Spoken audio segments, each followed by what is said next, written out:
صفحہ نمبر 257 الحمدللہ خلاصہ فنی و فکری جائزہ فنی جائزہ وحدت تاثر آغاز نقطۂ عروج اختتام کردار نگاری مکالمہ نگاری جزیات نگاری پلاٹ اسلوب تجسس و جستجو فکری جائزہ جہیز ایک لعنت مہنگائی کثرت اولاد غربت صبر و توکل صفحہ نمبر 258 الحمدللہ کا خلاصہ اس افسانے کا خلاصہ کچھ یوں ہے۔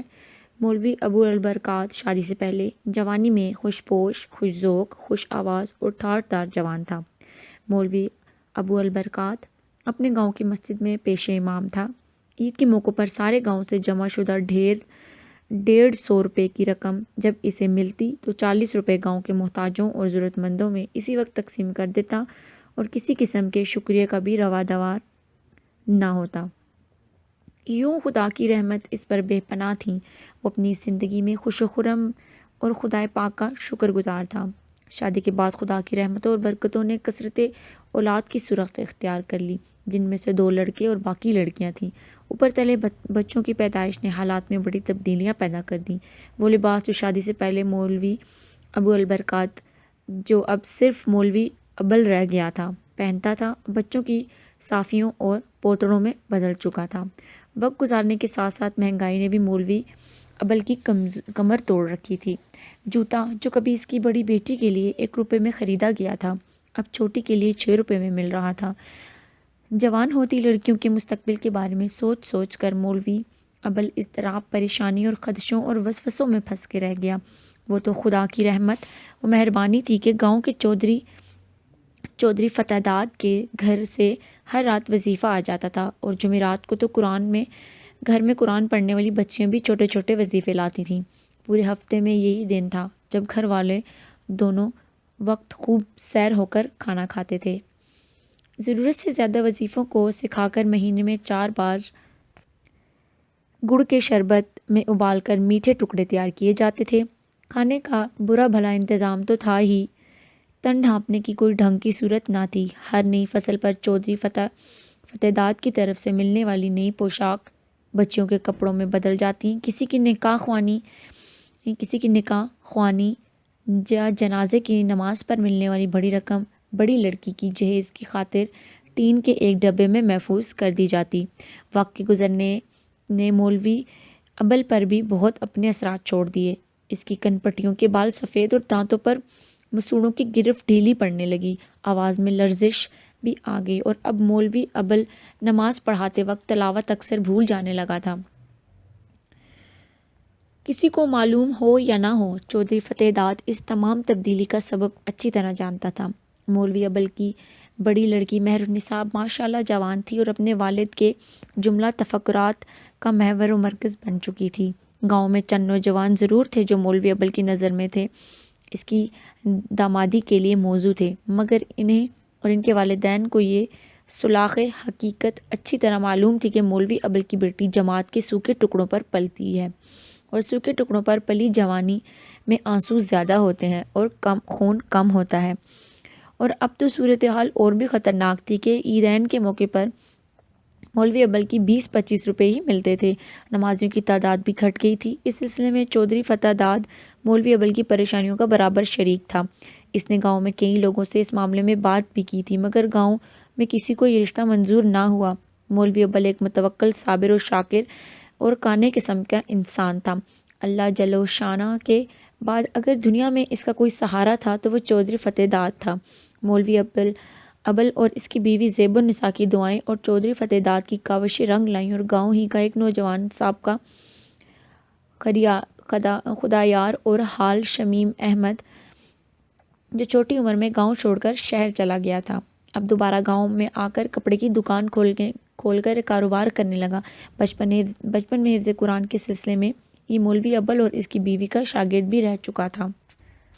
چودھری فتح داد کی تحریک پر شمیم احمد نے خود مولوی ابل کے پاس حاضر ہوا اور اس کی فرزندگی کی درخواست کی۔ اصولی طور پر تو یہ کام اس کے بڑے کو کرنا تھا، مگر اس کا باپ فوت ہو چکا تھا۔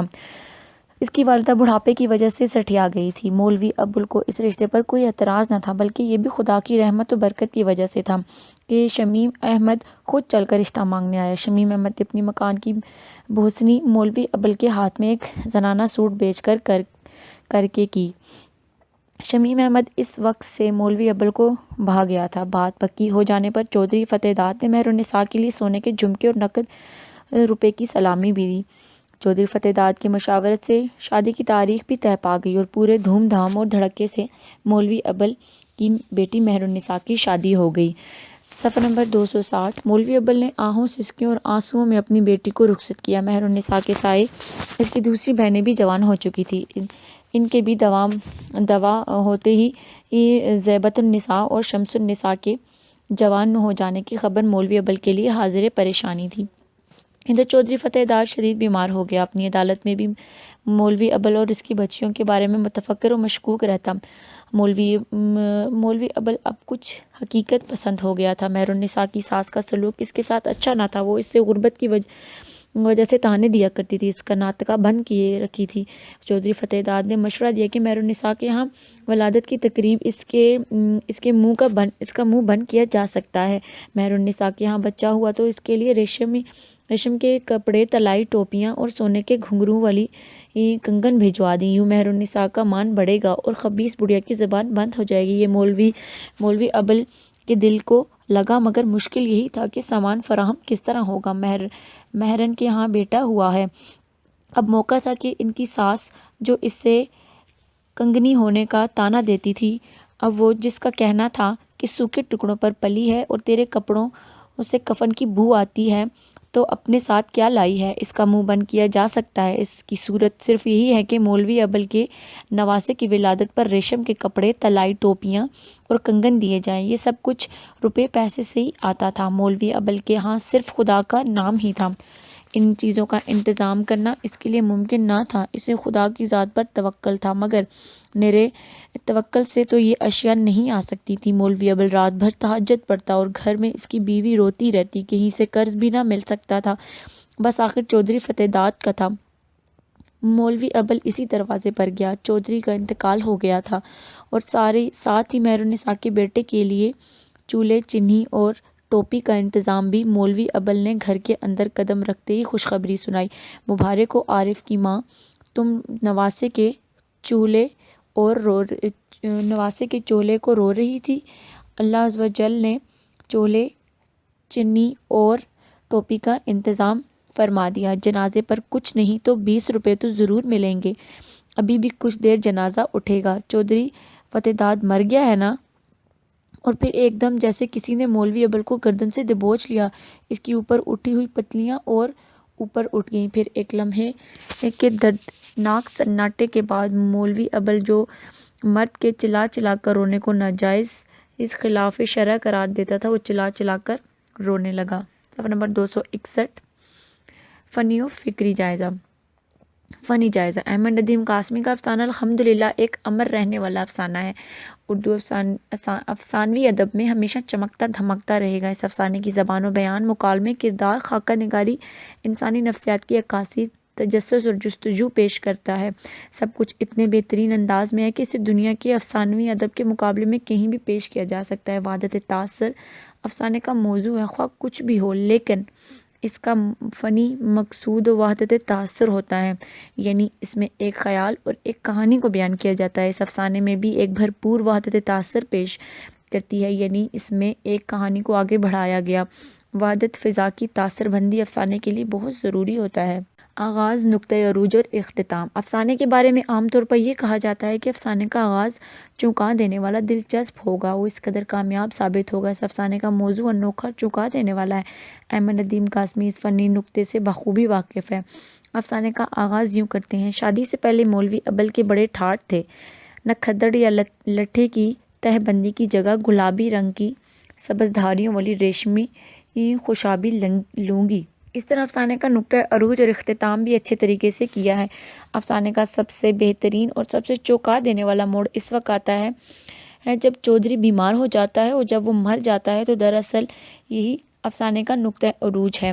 لیکن مصنف کی فنکاری دیکھیں کہ اس وقت افسانے کو ختم ہی کر دیتا ہے۔ صفحہ نمبر 262، یعنی عروج کے ساتھ ہی اختتام ہو جاتا ہے۔ اس طرح کلائمیکس اور خاتمہ کم افسانوں کا ہوتا ہے، اسی لیے ندیم قاسمی کی پیشکش بہترین ہے۔ کردار نگاری۔ افسانہ الحمدللہ کے تقریباً سبھی کرداروں کو ہم جاندار کہہ سکتے ہیں۔ افسانہ الحمدللہ مولوی ابو البرکات، ان کی بیوی زیب النساء، چودھری فتح داری، شمیم احمد اور مولوی صاحب کے بچے عارف کے علاوہ دوسرے بچیوں مہر النساء، زیبۃ النساء، شمس النساء، عمدۃ النساء جیسے معصوم کرداروں پر مشتمل ہے۔ ان میں دو کردار خاص طور پر قابل ذکر ہیں، ایک مولوی ابو البرکات جس کو عام طور پر افسانہ نگار مولوی ابل کہہ کر پکارتا ہے، اور دوسرا کردار چودھری فتح دار۔ ان دونوں کے کردار افسانے کے مجموعی فضا پر حاوی نظر آتے ہیں۔ افسانہ نگار نے سبھی کرداروں کا نفسیاتی تجربہ کرتے ہوئے کردار نگاری سے کام لیا، لیکن چونکہ مولوی ابل جو افسانے کا مرکزی کردار ہے، ہمارے معاشرے کے روایتی مولویوں سے قدرے مختلف ہے۔ عام طور پر یہ دیکھا گیا ہے کہ مولوی حضرات روپے، پیسے اور حلوے انڈے کے شوقین ہوتے ہیں، لیکن مولوی ابل میں یہ باتیں موجود نہیں تھیں۔ البتہ جب اس کی بیٹیاں جوان ہوئیں تو مولوی صاحب دن رات ان کی شادی کے لیے فکر مند رہتے اور ان کے پیسوں کا بندوبست کرنے کا سوچتے۔ احمد ندیم قاسمی نے کردار میں زندگی کا ارتقا دکھایا ہے کہ جب وہ غیر شادی شدہ ہوتا ہے تو اس کی ٹھاٹھ باٹھ اور لباس وغیرہ قابل دید اور قابل دار ہوتے ہیں، لیکن جب شادی اور پھر پے در پے اولاد کی پیدائش افزائش ان کے کردار میں لاتعداد معضرات کا پیش خیمہ ثابت ہوتی ہیں۔ اس کے علاوہ دوسرے چھوٹے بڑے کردار بھی اپنی اپنی حیثیت کے مطابق تراشے گئے۔ مکالمہ نگاری۔ اس کے سارے مکالمے جاندار ہیں۔ مولوی ابو البرکات اور چودھری فتح دار کے درمیان جو مکالمے ہوتے ہیں، ان سے پتہ چلتا ہے کہ مصنف کو اپنے کردار کی زبان اور بیان پر مکمل گرفت حاصل ہے۔ مثلاً مولوی صاحب اور چودھری فتح دار کی بیمار پرسی کے لیے آج وہ حسب عادت تعظیماً کچھ اٹھا لیکن کراہا نہیں، لڑکے کو اشارہ کر کے باہر بھیج دیا اور بولا بیٹیاں کیسی ہیں؟ صفحہ نمبر 263، الحمدللہ اچھی ہیں، دعا گو ہیں۔ مولوی ابل نے جواب دیا، سنا ہے بہت پیغام آ رہے ہیں۔ چودھری نے پوچھا، یہ مکالمہ بہترین مکالمہ نگار کا ثبوت دیتے ہیں۔ جزیات نگاری۔ احمد ندیم قاسمی کے افسانے الحمدللہ میں جزیات نگاری بھی خوب ہے۔ ایک مولوی کے کردار کے لیے جن جزیات کی ضرورت ہوتی ہے، مولوی قاسمی نے مولوی ابل کے کردار میں ساری جمع کر دی ہے۔ پلاٹ۔ افسانہ الحمدللہ کا پلاٹ بہت مربوط ہے۔ واقعات کی مختلف کڑیوں کو آپس میں خوب کس کر باندھا گیا ہے۔ افسانہ نگار نے جو چیز اور واقعات دکھایا ہے، آخر میں وہ دوبارہ اس کا ذکر کر کے اختتام تک پہنچایا ہے۔ پلاٹ کی تعمیر اور تشکیل اتنی خوبصورت ہوتی ہے کہ واقعات کی کڑیاں ایک زنجیر کی شکل میں جڑتی چلی جاتی ہیں۔ اسلوب۔ افسانے کی عبارت سادہ اور عام فہم ہے۔ جگہ جگہ حیرت انگیز جملوں کی استعمال نے افسانے میں دلکشی میں اضافہ کر دیا ہے۔ مثال کے طور پر اب نو پڑا نہ طولے پر، دیر تک پڑے رہنے کی وجہ سے چلنے لگا ہے۔ سوکھے ٹکڑوں پر پلی جوانی میں خون کم اور آنسو زیادہ ہوتے ہیں۔ ایسے انداز بیان نے افسانے کی عبارت کو انتہائی متاثر اور دلچسپ بنا دیا ہے اور قاری کسی قسم کی اکتاہٹ، دباؤ اور بوجھ کا شکار نہیں ہوتا۔ صفحہ نمبر 264، تجسس اور جستجو۔ فنی لحاظ سے جس پہلو سے بھی دکھایا جائے تو حالات و واقعات کا ظہور ہر جگہ پر موجود ہے اور ہر مقام پر تجسس اور جستجو کا سمندر ٹھاٹے مارتا دکھائی دیتا ہے۔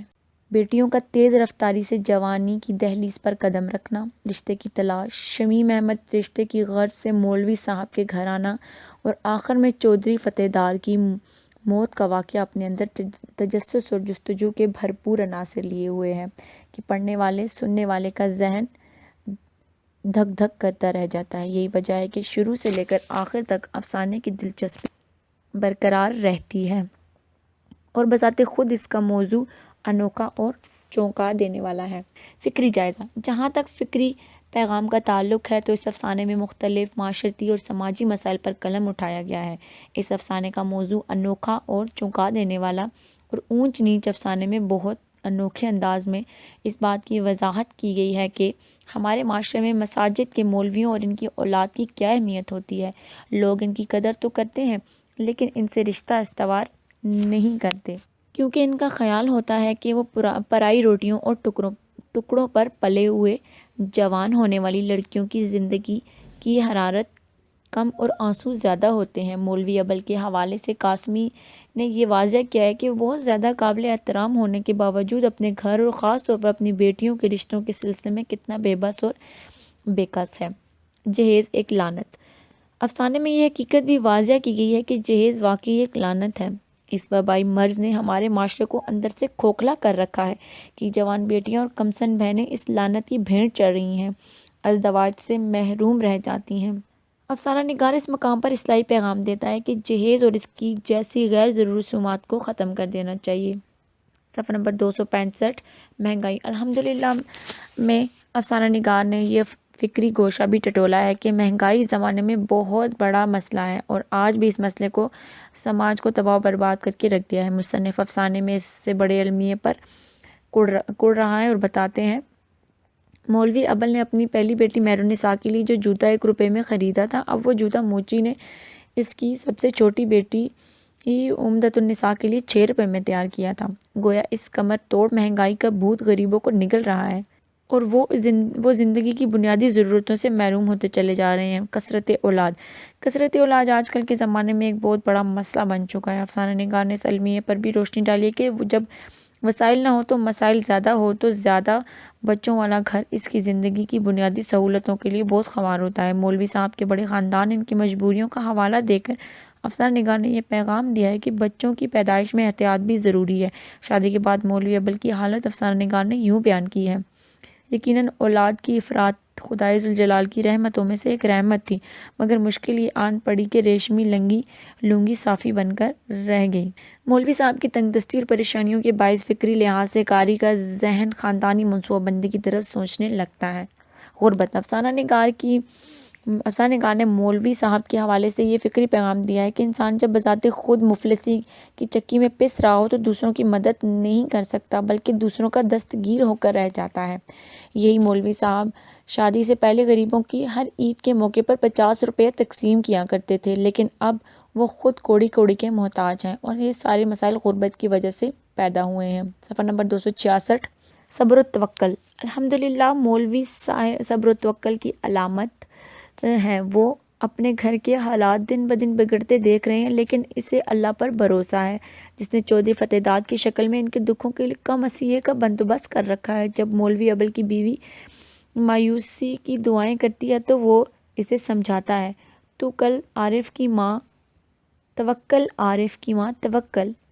مولوی ابل کے ذہن میں چودھری فتح داد کا میٹھا میٹھا ہمدردانہ لہجہ گھوم رہا ہے، اللہ جل شانوں پر تکیہ کرو۔ افسانہ میں چودھری فتح داد کی شکل میں قاسمی نے یہ بات ثابت کرنے کی کوشش کی ہے کہ سارے چودھری اور وڈیرے شر کے نمائندے نہیں ہوتے، بلکہ کبھی کبھی ان ظالم لوگوں میں سے کوئی اللہ کی مخلوق سے محبت کرنے والے بھی نکل آتے ہیں۔ مجموعی طور پر فکری لحاظ سے یہ ایک المیہ یا افسانہ ہے جس نے غریبوں کی زندگی لہجہ بہ لہجہ دکھوں اور غموں کے حصار میں جھکڑی ہوئی نظر آتی ہے۔ ایک مسئلے سے انہیں چھٹکارا نہیں ملتا اور دوسرا مسئلہ اور دوسرا غم، دوسرا دکھ آ پہنچتا ہے۔ صفحہ نمبر 267 گنڈاسا۔ خلاصہ۔ فنی اور فکری جائزہ۔ فنی جائزہ: وحدت تاثر، آغاز و انجام، کردار نگاری، منظر نگاری، مکالمہ نگاری، اسلوب، پلاٹ، تجسس اور جستجو۔ فکری جائزہ: تلخ حقائق اور حوادث، دیہاتی زندگی کی عکاسی، دیہات کے رسم و رواج، حالات کے بھنور میں پھنس جانا، اصلاح اور مقصدیت۔ صفحہ نمبر 268 گنڈاسا۔ گنڈاسا کا خلاصہ: رنگے اور مولے کے خاندانوں میں شدید دشمنی تھی، وہ معمولی باتوں پر قتل و غارت تک جا پہنچتی تھی۔ کبڈی کے میدان میں تماشائی کھلاڑیوں کے بے تابی سے انتظار کر رہے تھے۔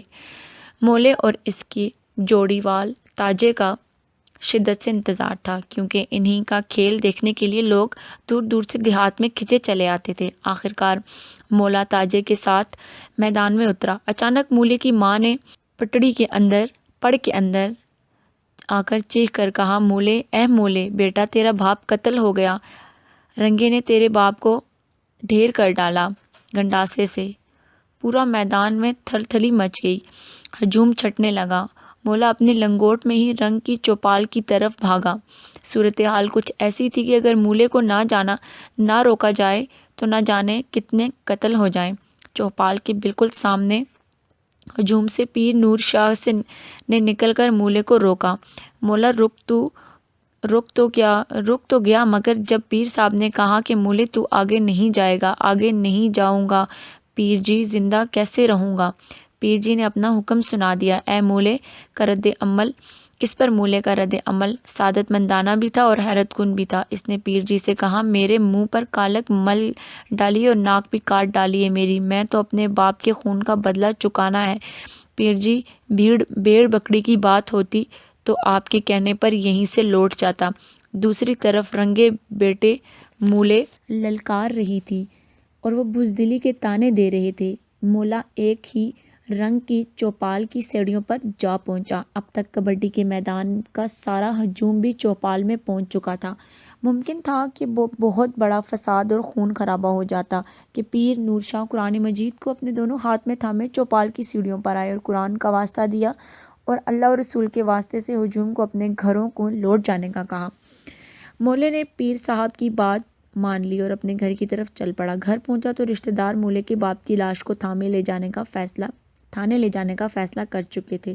اس کی ماں نے اس سے پھر غیرت دلائی۔ مولے نے باپ کی لاش کو کندھا دیا اور برادری کے ساتھ تھانہ روانہ ہو گیا۔ ابھی یہ لوگ تھانے نہ پہنچے تھے کہ رنگا قتل ہو گیا۔ جب رنگے کے بیٹے تھانے پر رپٹ لکھوانے کی غرض سے پہنچے تو مولا اپنے باپ کی لاش کے پاس بیٹھا تسبیح اور کل کا ورد کر رہا تھا۔ رنگے کے بیٹوں کا اصرار تھا کہ ان کے باپ کو مولے نے ہی قتل کیا، مگر تھانے دار کا کہنا تھا کہ مولا تو اپنے باپ کی لاش کے ساتھ ہی تھانے آیا تھا، اس وقت یہی بیٹھا ہوا ہے۔ دونوں قتلوں کے چالان ہو گئے، گرفتاریاں بھی ہو گئیں، مگر کوئی ٹھوس ثبوت نہ ہونے کی وجہ سے دونوں پارٹیاں بری ہو گئیں۔ مولا گھر پہنچ کر سب سے پہلے اپنی ماں سے ملا اور بعد میں اپنے دوست تاجے کا شکریہ ادا کرنے چلا گیا۔ سارے گاؤں کو یقین تھا کہ رنگے کو مولے نے ہی قتل کیا ہے، مگر ذوق کے ساتھ صرف چند آدمیوں کو ہی علم تھا۔ لوگ یہ نہیں سمجھ سکتے تھے کہ سب کچھ کس طرح ہوا۔ پھر ایک دن گاؤں میں خبر پھیلی کہ مولے کے باپ کو رنگے نے نہیں بلکہ اس کے بیٹے قادر نے اپنے گنڈاسے سے قتل کیا۔ اگلی صبح پتہ چلا کہ قادر رات اپنی چھت پر مردہ پایا گیا۔ صبح جب اس کے بھائیوں نے اسے جگایا تو اس کا سر لڑکھڑا کر نیچے گرا اور نالے تک لڑکتا رہا۔ رپٹ لکھوائی گئی۔ مولا پھر گرفتار ہوا مگر عدم ثبوت کی بنا پر بری ہو گیا۔ اس کی ماں نے اس کے ماتھے پر بوسہ دے کر کہا، ابھی 2 اور باقی ہیں، ان کے قتل کے بعد ہی تمہیں دودھ بخشوں گی۔ مولا اب علاقے میں دہشت اور خوف کی علامت بن چکا تھا۔ وہ اب ایک پورے ڈکیت اور دہشت گرد کی طرح گاؤں کی گلیوں میں چلتا۔ اس کا لباس، اس کا حلیہ، اس کی تراش خراش اور چلنے کے انداز اس کی ہیبت میں اضافہ کرتا۔ اس کے ہاتھ میں اس کے اپنے قد سے لمبی تیل پلی لٹ ہوتی۔ جہاں کہیں وہ بیٹھتا تو یہ لت اس کے گھٹنے سے لگی پوری گلی کو گھیری رہتی تھی۔ مولے کے خوف سے کسی کو جرأت نہ ہوتی کہ وہ لٹ کو لانگ سکے یا مولے کو اسے ہٹانے کے لیے کہے۔ اتفاق سے ایک دن ایک اجنبی نوجوان نے مولے کی لٹ کو لانگ لیا۔ مولے نے لٹ پر گنڈاسا سا چڑھا کر نوجوان سے پوچھا، وہ کون ہے؟ اس نے کچھ اس طرح لٹ پھلانگنے کی جرأت کی ہے؟ نوجوان انتہائی خوفزدگی کے عالم میں بولا، مجھے پتہ نہیں تھا مولے۔ یوں اس نوجوان کی جان بچی۔ ان واقعات کے بعد رنگے کے دونوں چھوٹے بیٹے گاؤں چھوڑ گئے۔ ایک تو فوج میں بھرتی ہونے چلا گیا اور دوسرے نے علاقے کی مشہور ساگیر چودھری مظفر الہی کے یہاں پناہ لے لی تھی۔ چودھری مظفر کا کاروبار ادھر سے ادھر لوگوں کے جانور موئی چوری کر کے لاتا۔ صفحہ نمبر 270۔ پھر اس مال کو دوسری منڈیوں میں فروخت کر کے لیڈروں اور امیروں وزیروں کی دعوتیں کرتا تھا۔ مویشیوں کو تلاش کرنے والے کھوجی چودھری مظفر کے نام سے خوف زدہ رہتے تھے اور جب بھی مویشیوں کے کھروں کے نشان اس علاقے تک آتے وہ راستے کاٹ کر اپنی بے بسی اور لا علمی کا واضح اعتراض کر کے واپس لوٹ جاتے۔ مولے کے یار تاجے نے اسے بڑا سمجھایا، مولے تو نے اپنے باپ کے قتل کا بدلہ لینا تھا، وہ لے لیا، اب یہ بدماشوں والا بہروب چھوڑ کر کوئی ڈھنگ کا کام کرو اور کچھ نہیں تو اپنی زمینوں کی نگرانی کیا کرو۔ تو اب برائی اور بدی کی علامت بن چکا ہے۔ مائیں تیرے نام لے کر اپنے بچوں کو ڈرانے لگی ہیں اور نوجوان لڑکیاں ایک دوسرے کو تیرے نام سے منسوب کرنے لگی ہیں، منسوب کر کے بد دعائیں دینے لگی ہیں۔ تاجے تجھے مولا بیاہ کر لے جائے گا، لیکن مولے کے سر میں جو سود سما چکا تھا اس کا تقاضے کچھ اور ہی تھا۔ اس کے سر پر خون سوار ہو چکا تھا۔ وہ تو رنگے کے بیٹوں، پوتوں، پوتیوں، نواسوں، نواسیوں تک پہنچنا چاہتا تھا۔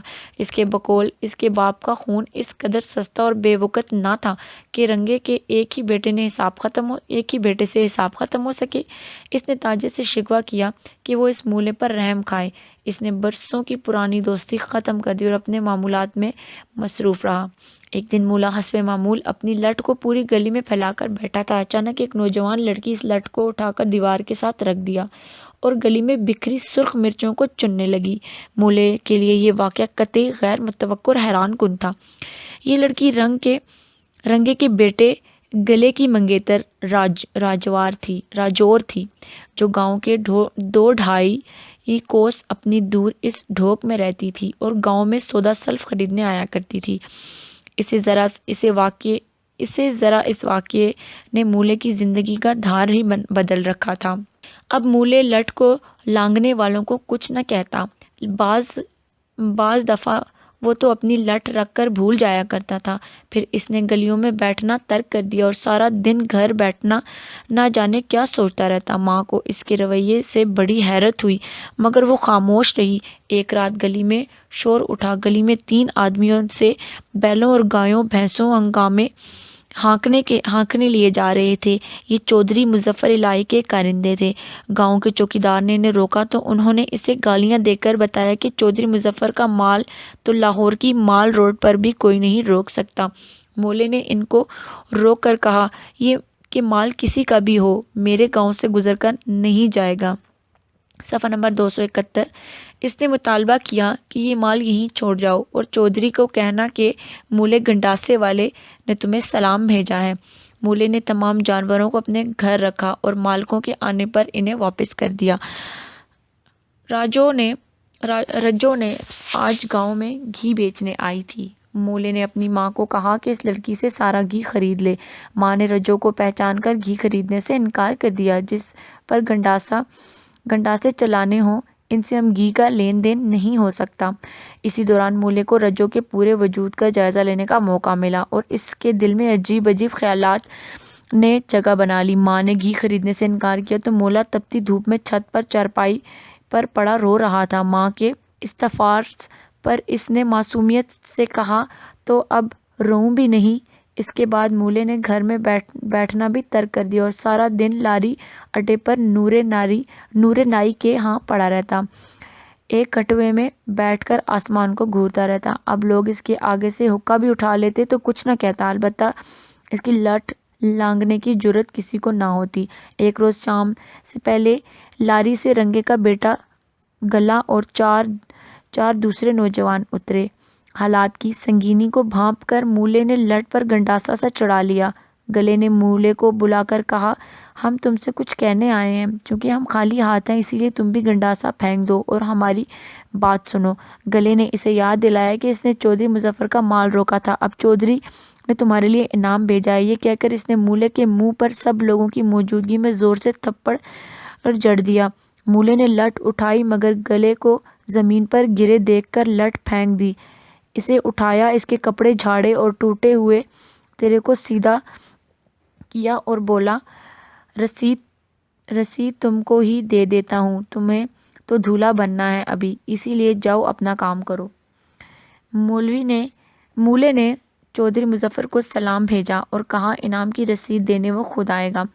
اسی دوران اس کی ماں چیختی چلاتی آئی اور بولی کہ گلے نے تجھے تھپڑ مارا اور تو پی گیا، ارے تو میرا ہلالی بیٹا تھا، تیرا گنڈاسا کیوں نہ اٹھا؟ اسے روتے دیکھ کر وہ بولی، ارے تو رو رہا ہے؟ مولے نے جواب دیا، تو اور اب روؤں بھی نہیں۔ صفحہ نمبر 272۔ فنی اور فکری جائزہ۔ احمد ندیم قاسمی کے افسانوں میں پنجاب بالخصوص دیہات کی زندگی کم و بیش سبھی گوشوں کی حقیقی عکاسی نظر آتی ہے۔ چھوٹے چھوٹے مسائل و معاملات سے لے کر بڑے بڑے معاملات بھی ان کی نظروں سے اوجھل نہیں رہتے۔ جہاں وہ لوگوں کو محبتوں، وفاداریوں، عہد پیمان کی استواریوں کو اپنا موضوع بناتے ہیں، وہاں اپنی لوگوں کو نفرتوں، عداوتوں، دشمنوں اور کدورتوں کے ساتھ ساتھ ان کی لڑائی جھگڑوں بلکہ قتل و غارت، ان کی بربریت اور وحشت کو بھی ہمارے سامنے پیش کرتے ہیں۔ ذیل میں ہم افسانے کے فکری جائزہ پیش کرتے ہیں۔ فنی جائزہ۔ وحدت تاثر۔ افسانے کا موضوع خواہ کچھ بھی ہو لیکن فنی مقصود وحدت تاثر پیدا کرنا ہوتا ہے، یعنی اس کا ایک خیال کہ ایک کہانی کو بیان کیا جاتا ہے۔ اس افسانے میں ایک بھرپور وحدت تاثر پیش کی گئی، یعنی اس نے ایک کہانی کو آگے بڑھایا۔ فنی لحاظ سے افسانے میں ہونی چاہیے وحدت فضا کی تاثیر بندی اس افسانے کے لیے بہت ضروری ہے۔ آغاز و انجام۔ اس افسانے کے بارے میں تمام طور پر یہ کہا جاتا ہے کہ افسانے کا آغاز چونکا دینے والا اور دلچسپ ہوگا اور اس طرح اس قدر کامیاب ثابت ہوگا۔ احمد ندیم قاسمی اس فنی نکتے سے بخوبی واقف تھے۔ افسانے کا آغاز کچھ یوں کرتے ہیں: اکھاڑا جم چکا تھا، طرفین نے اپنی اپنی چوکیاں چن لی تھیں، پر کوڈی کے کھلاڑی جسموں پر تیل مل رہے تھے، تیل مل کر بجتے ہوئے ڈھول کے گرد گھوم رہے تھے۔ اس طرح کہانی کا خاتمہ اتنے خوبصورت طریقے سے ہوا کہ اس کہانی کا انجام مجموعی تاثر پر بڑی حد تک اثر اندازی کرتا ہے اور آخری انجام جو ہے نہایت دلکش ہے۔ صفحہ نمبر 273۔ کردار نگاری۔ فنی لحاظ سے افسانہ گنڈاسا مولے اس کی جوڑی، حوال تاج، مولے کے مقتول باپ، مولے کی ماں، قادرے، گلے، پھلے، رجو، پیر نور شاہ، نور نائی، چودھری مظفر علی اور اس کے بہت سے رشتہ داروں پر مشتمل ہے۔ ان سب کرداروں میں مرکزی کردار مولے کا ہے۔ افسانے کی تکمیل میں بے شک دوسرے کرداروں کی حرکت اور عمل بھی شامل ہے۔ مجموعی طور پر افسانے نگار نے بھی کردار نگاری کرتے وقت فنی کردار نگاری کے اصول کا پورا لحاظ رکھا۔ کردار مولے کا ہو یا قادرے کا، یارا جو کا، ایسا لگتا ہے انہوں نے اپنے ہر کردار کو زیادہ سے زیادہ فطری بنانے کی کوشش کی ہے، اسی لیے کہ افسانے کا ہر کردار اپنے جذبات اور نفسیات کے ساتھ دکھائی دیتا ہے۔ مکالمہ نگاری۔ کردار نگاری کے ساتھ ساتھ افسانہ نگار نے گنڈاسا بہت بہترین اور مکالمہ نگاری میں پیش کیا گیا ہے۔ ہر کردار اپنی نفسیات کے مطابق بات کرتا دکھائی دیتا ہے۔ موقع محل کے مطابق کرداروں کے لب و لہجے میں سختی اور تندی محسوس کی جاتی ہے۔ اگر کوئی کردار انتقام کی آگ میں جل نہیں رہا تو اس کی بات نرمی اور ملامت اور بزرگانہ یا صاحبانہ لہجے کے حامل ہیں، جیسا کہ پیر نور شاہ کی گفتگو اپنے اندر نرمی و ملائمت اور اپنائیت کا لب و لہجہ لیے ہوئے ہے۔ پیر شاہ مولے سے پارٹدار آواز میں کہتے ہیں: تو آگے نہیں جا مولے، تو مولا رک جا۔ اس طرح ایک دوسرے مقام پر پیر نور شاہ قرآن کا واسطہ دے کر لوگوں سے کہتے ہیں: اس کلام اللہ کا واسطہ اپنے گھروں کو چلے جاؤ ورنہ بدبختو گاؤں کٹ مرے گا، جاؤ تمہیں خدا رسول کا واسطہ، قرآن پاک کا واسطہ، جاؤ چلے جاؤ۔ اس کے برعکس افسانوں کی فضا میں جب دشمن سے بات کرتا ہے تو اس کا لب و لہجہ آگ برسانے لگتا ہے۔ مثال کے طور پر جب رنگے کا بیٹا مولے سے کہتا ہے: آؤ بیٹے آؤ، پھٹے ہوئے پینٹ میں سے انٹرویو کا ڈھیر نہ اگلا دینا، تو قادر نام نہیں، میرا گنڈاسا بڑا جلد ساز ہے اور کبڈی کھیلنے والا لاڈے بیٹے باپ کے قتل کا بدلہ نہیں لیتے، روتے ہیں اور کفن کا لٹھا ڈھونڈتے چلے جاتے ہیں۔ صفحہ نمبر 274۔ مذکورہ افسانے میں احمد ندیم قاسمی نے انتہائی فطری مکالمہ نگاری سے کام لیا ہے۔ گنڈاسے کا مکالمہ اپنے اندر کرداروں کی نفسیات و جذباتی کیفیات کے لیے ہوتے ہیں۔ ان میں نرمی ملائمت بھی ہے اور تیزی اور تندی کے ساتھ ساتھ دشمن کی للکار، یہی وہ خصوصیات ہیں جنہوں نے گنڈاسے کے افسانے کے مکالموں کو فطرت کے عین مطابق بنا دیا ہے۔ منظر کشی۔ علاوہ ازیں احمد ندیم قاسمی اپنے افسانے میں مختلف مقامات پر تصویر کشی بھی کی ہے۔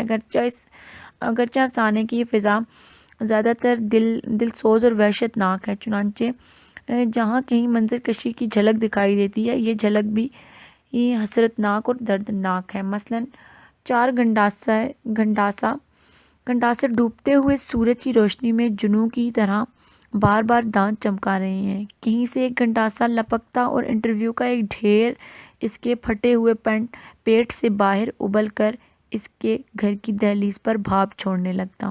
پیٹ سے نکلی ہوئی انتڑیاں اور پھر ان گرم گرم انتڑیوں سے بھاپ نکلنا آنکھوں کے سامنے خوفناک منظر پیش کر رہا تھا۔ ان مثالوں سے ظاہر ہوتا ہے کہ احمد ندیم قاسمی ایک ماہر مصور کی طرح الفاظ کے رنگ استعمال کرتے ہوئے مختلف انداز کی تصویر اور مرکے پیش کیے ہیں۔ پلاٹ: جہاں تک اس سے کہانی یا پلاٹ کا تعلق ہے تو صاف ظاہر ہے کہ افسانہ گنڈاسے کا پلاٹ بھی ہر قسم کی پیچیدگی اور الجھاؤ سے بیطر ہے۔ تمام تر حالات و واقعات ایک خاص ترتیب کے ساتھ زنجیر کی کڑیوں کی طرح یکجہتی اور ربط قائم رکھتا ہے۔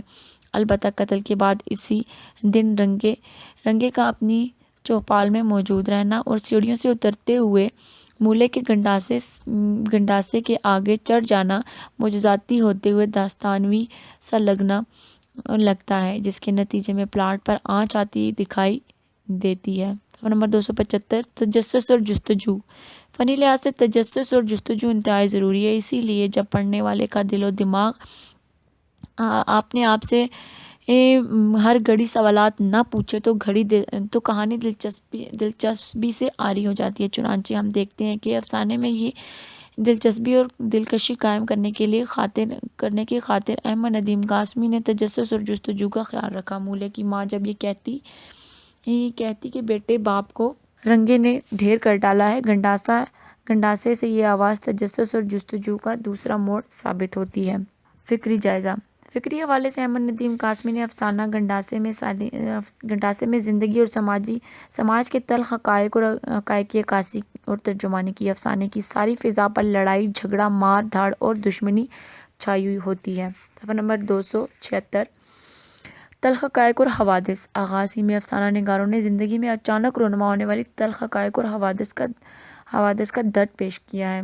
کبڈی کے ہنستے کھیلتے میدان میں ڈھول کی تھاپ اور گونج میں جولے کی ماں کی غمگین آواز ساری خوشیوں پر پانی پھیر دیتی ہے۔ غم یا سانیہ کی وجہ سے ہر کسی کی زندگی میں اگر زہر گھول سکتا ہے، بے شک ہنستے بستے انسان اچانک کوئی ایسی خبر سن لیتے ہیں جو تیر بن کر دل کے پار ہو جاتی ہے۔ ایسی بھیانک اور خوفناک خبریں زندگی میں نہ صرف مولے بلکہ ہر انسان کا پیچھا کرتی دکھائی دیتی ہیں، اسی لیے کہ اس طرح سماج اور انتقام در انتقام کے نتیجے میں جانداری دشمنوں کا نہ ختم ہونے والا سلسلہ شروع ہو جاتا ہے۔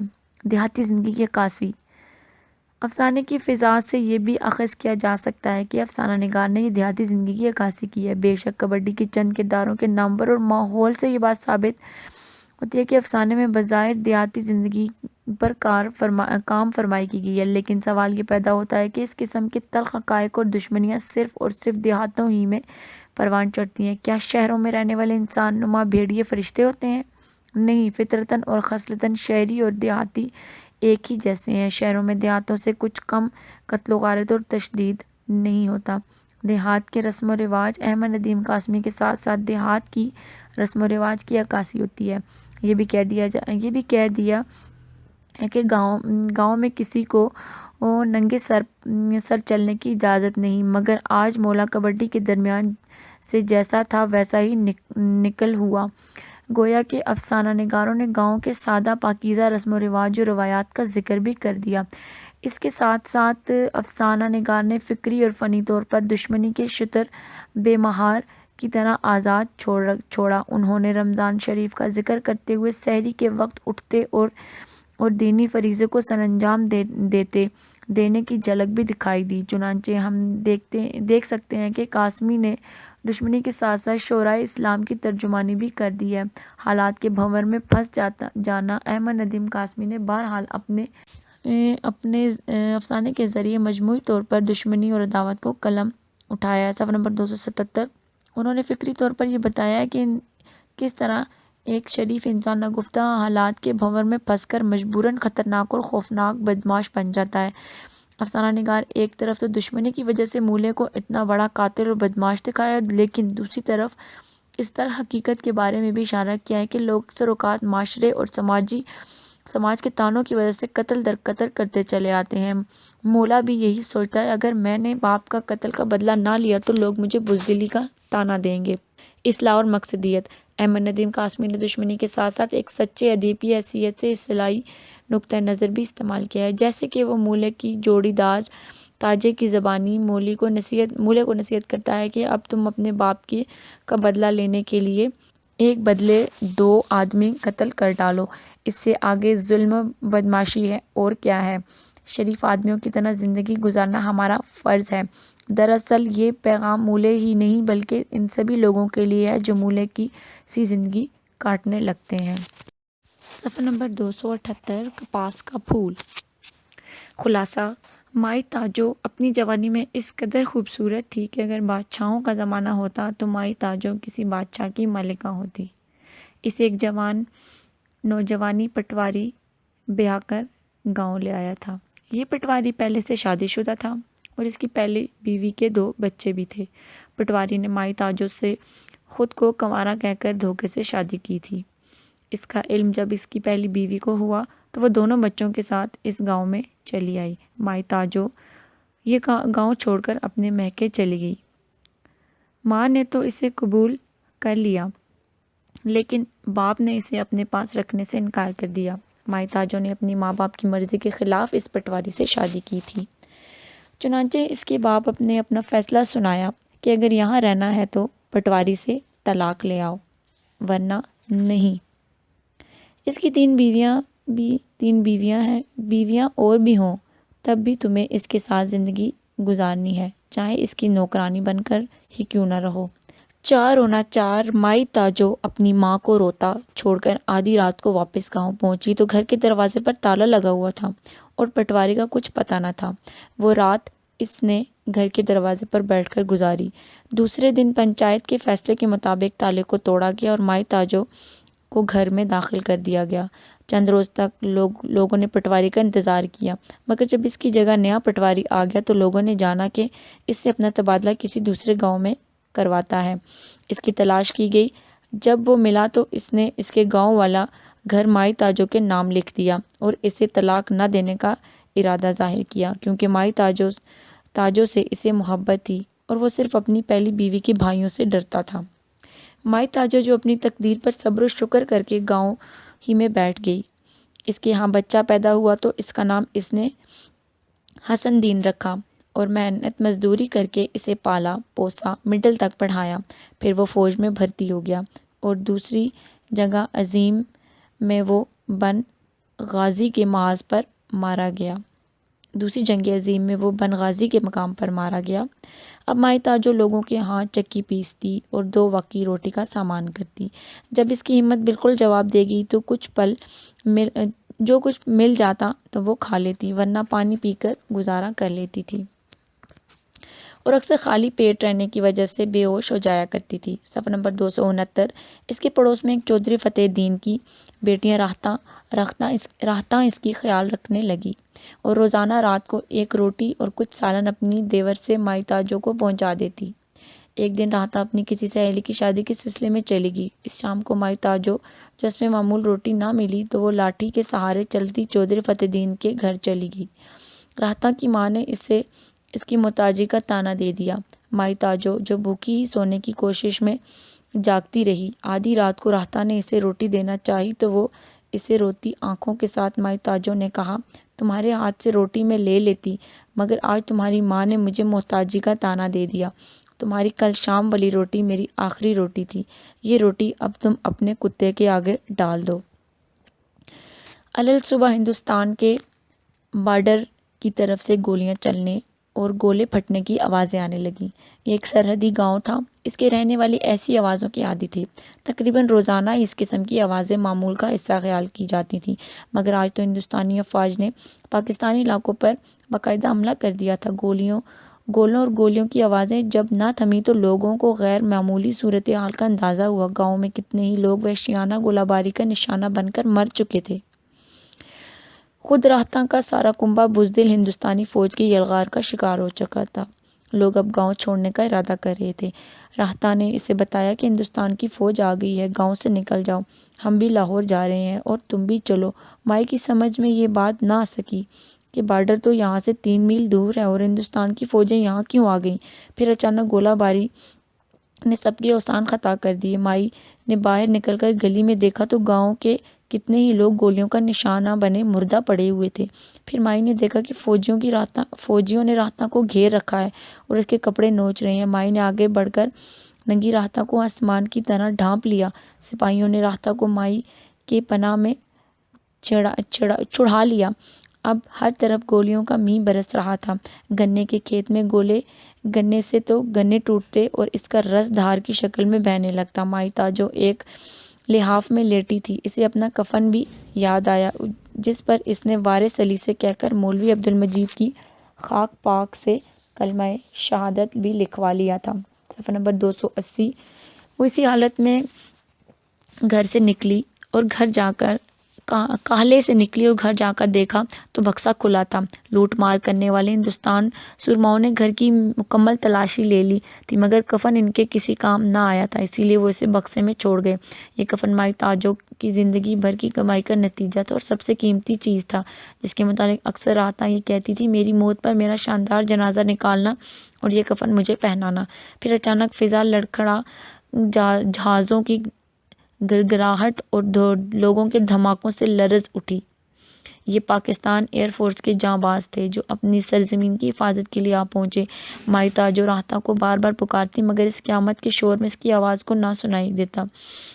آخر کار گنے کے کھیت سے راہتا کی کمزور سی آواز انہیں سنائی دی۔ اسے محسوس ہوا کوئی اس کے دل کو کھینچ رہا ہے۔ مائی نے دیکھا کہ راہتا بالکل ننگی تھی۔ اس نے اسے کھینچ کر گود میں اپنے ساتھ لپیٹ لیا اور اس کا ماتھا چومنے لگی۔ راہتا نے کفن اٹھا کر خود کو ڈھانپا۔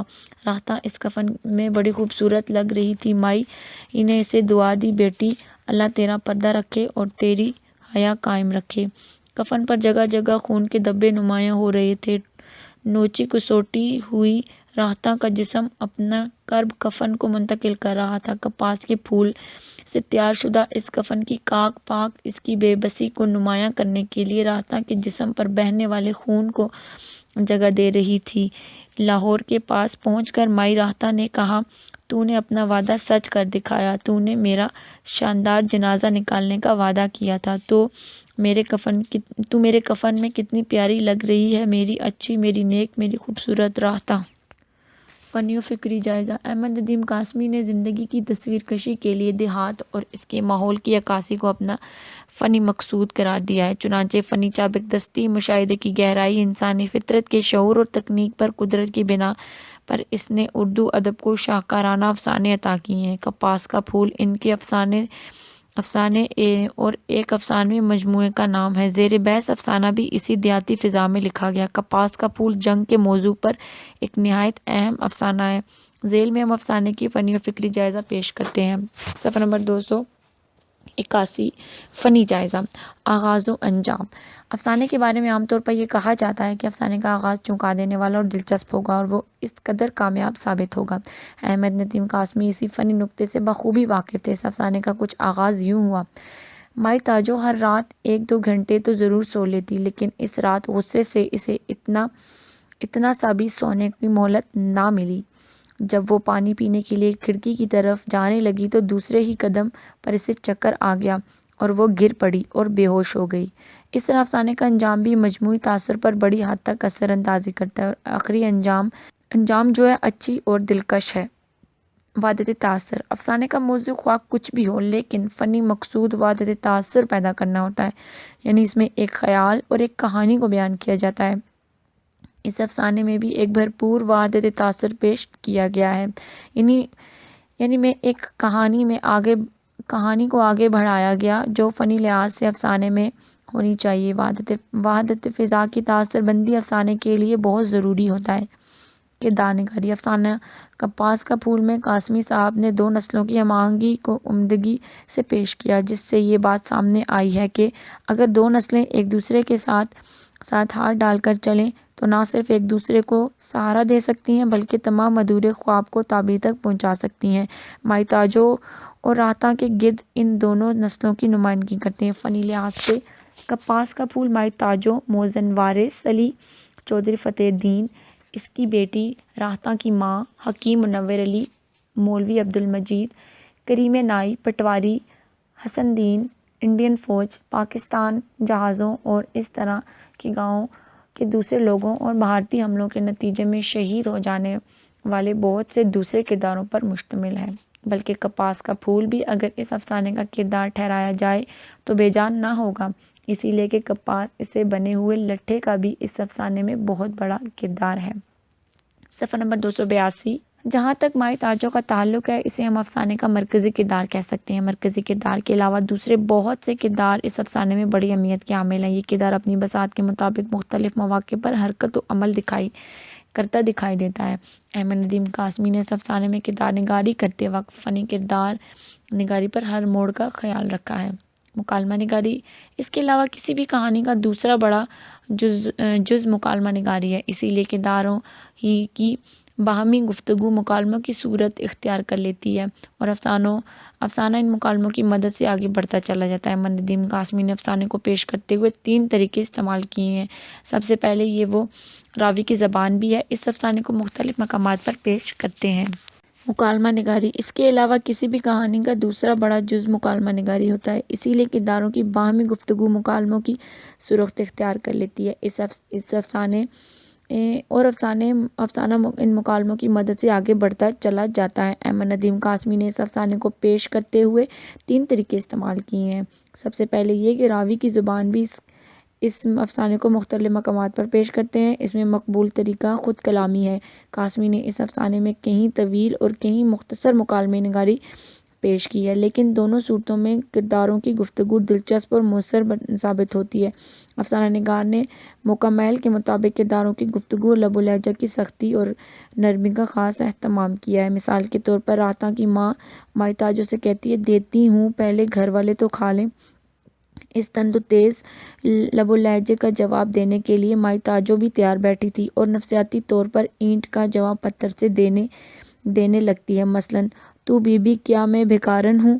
اس طرح کے تیز اور درد بھرے مکالموں کے علاوہ افسانہ نگاروں نے مذکورہ افسانے میں نرم و ملائم اور دویہ گفتگو کا بھی اہتمام کیا ہے۔ صفحہ نمبر 283۔ جیسا کہ مائی تاجو جو راحتہ کے لیے ایک ایسا لب و لہجہ اختیار کرتی ہیں، مثلاً تو جگ جگ جیے شادی کے بعد بھی سکھی رہے جیسے اب باپ کے گھر میں سکھی ہے۔ ان مثالوں سے واضح ہو جاتا ہے کہ احمد ندیم قاسمی نے افسانے کپاس کے پھول میں موقع میل کے مطابق مکالمہ نگاری سے کام لیا ہے، جس کی وجہ سے مکالمہ فطری طور پر معلوم ہوتا ہے۔ مکالمہ نگاری کے سلسلے میں خود کلامی کو بھی انتہائی خوبصورت انداز میں پیش کیا ہے، جو کہ افسانے کی بہت بڑی خوبی ہے۔ مثال کے طور پر اللہ کرے آپ کے لحاف کے بجائے میں اپنا کفن اوڑھوں۔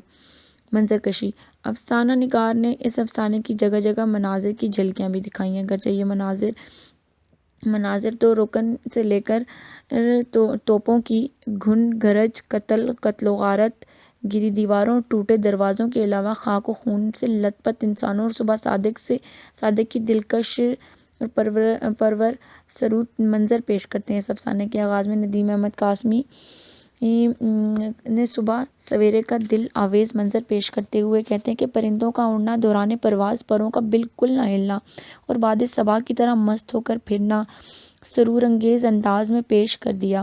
منظر نگاری میں مصنف نے اپنے کمال فن کا ثبوت دیا ہے۔ اسلوب کسی بھی تحریر کے لیے موزوں سادہ اور سلیس عبارت کامیابی اور مقبولیت کا درجہ رکھتی ہے۔ کپاس کا پھول سے صاف ظاہر ہوتا ہے کہ احمد ندیم قاسمی اپنے افسانے میں انتہائی سادہ عام اور رواں دواں عبارت سے کام لیا۔ یہی وجہ ہے کہ پورے افسانے میں فضا میں شروع سے لے کر آخر تک ایک طرح کی روانی پیدا ہو، جس کی وجہ سے افسانہ پڑھنے والا کسی بھی ذہنی دباؤ یا اکتاہٹ کا شکار بالکل نہیں ہوتا۔ پلاٹ جہاں تک افسانے کا تعلق پلاٹ سے ہے تو صاف ظاہر ہے کہ اس افسانے کا پلاٹ کسی حد تک جدیدیت کے انداز میں پیچیدگی اختیار کیے ہوئے ہے۔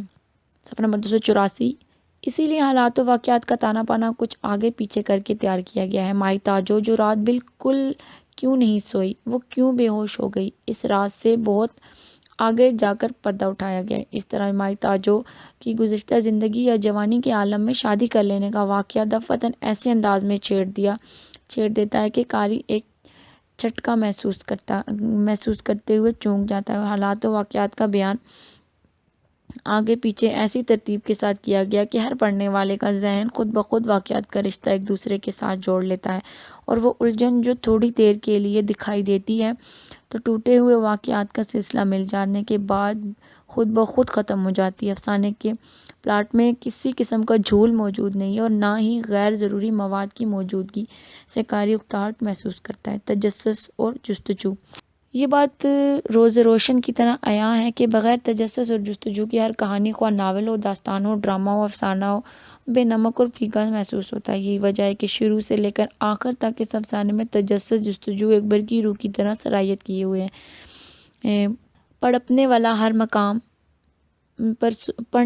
مقام پر سوچنے لگتا ہے کہ اب کیا ہوگا۔ سب سے پہلے یہی بات ہے کہ مائی تاجو رات کے وقت بے ہوش ہو جاتی ہے تو قاری یہ سوچنے لگتا ہے کہ آیا وہ ہوش میں آئے گی یا اسی بے خبری کے عالم میں اس عالم سے رخصت ہو جائے گی۔ اسے جب ہندوستانی فوج حملہ کرتی ہے تو پڑھنے والے کا تجسس اور جستجو مزید بڑھتا ہے۔ مولوی عبدالمجید چودھری فتح الدین راہتا کی ماں اور بہت سے دوسرے لوگ شہید ہو جاتے ہیں تو قاری یہ سوچنے لگتا ہے کہ مائیں تاجو اور راہتا کا اب کیا ہوگا۔ وہ سنگ دل اور ہوس پرست دشمن کے نرغے میں زندہ ہوں گی یا شہید کر دی جائیں گی۔ صفحہ نمبر 285، فکری جائزہ۔ جہاں تک فکری حوالے کا تعلق ہے تو کپاس کا پھول اپنے اندر معاشرے اور سماج میں رونما ہونے والے بہت سے حقائق کی ترجمانی کرتا ہے، اور یہ مسائل حقائق کو بیرونی دنیا میں وقوع پذیر ہونے والے حقیقت کو اجاگر کرنے کی کوشش کرتے ہیں۔ ضعیف اور بے سہارا عورتوں کے مسائل۔ سب سے پہلے افسانہ نگار اپنی اس 80 سالہ مائی تاجو کے حوالے سے ضعیف اور بے سہارا عورتوں کے مسائل پر روشنی ڈالتا ہے، اور اگر کوئی خونی رشتہ موجود نہ ہو تو بے سہارا عورتیں کس طرح زندگی کے دن گن کر گزارتی ہیں۔ ایک وقت کا کھانا بھی دوسرے کے رحم و کرم پر ہوتا ہے۔ افسانہ نگار نے یہ تلخ حقیقت بھی ظاہر کر دی کہ واقعی زندگی ایک خواب ہے۔